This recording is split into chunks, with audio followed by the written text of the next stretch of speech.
Hi friends, Rev Dan here. I've just popped down to Bognor Methodist to help sort some stuff for running the food bank, and I thought I'd just come in here to pray for a few moments. And would you believe it's quite quiet in here? It's quite peaceful, but it's also quite lonely too, and it's really just reminded me how much I miss you all, how much I miss being able to gather together with you all, seeing you all and being with you all physically. This place, much like Feltham and with Westergate too, is usually a hubbub of conversation and fellowship and worship. But of course, none of that's happening here now, is it? Because, of course, church isn't here. Those conversations, that fellowship and that worship is all happening elsewhere, happening where the church is, in homes spread across our community. And as I've been journeying through Holy Week this week, I've really been struck in a different way than I've ever been before, as we journey through this Holy Week in such different ways, of just how lonely Jesus must have felt in those final days, knowing the pain and the suffering that was coming for him. In Matthew 26, we read about how when Jesus arrives at Gethsemane, he says to his disciples, his friends, "I'm deeply grieved, even to death. Remain with me and stay awake with me."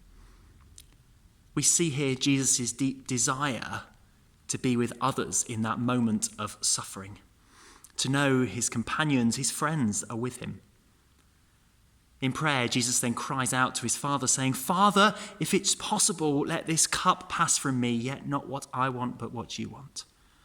You know, even in his most lonely moment, Jesus knew the Father was with him. He knew he was not ever truly alone.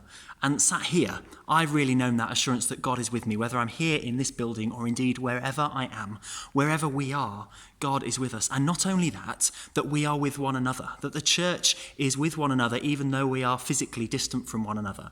We are all thinking of each other. We are all for each other. We are all sharing fellowship with one another. We're praying with one another, just not in ways we've ever done before. Because we know that wherever we are, God is always with us. And so I pray that you know too, that God is always with you.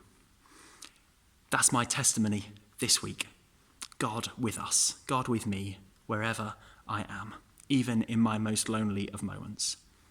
Where is God in your week? Where has God been in your Holy Week? Pop into the comments below on my blog and share your stories of God with us, God among us, and God for us as we journey through this Holy Week together. Blessings for Easter. Bye.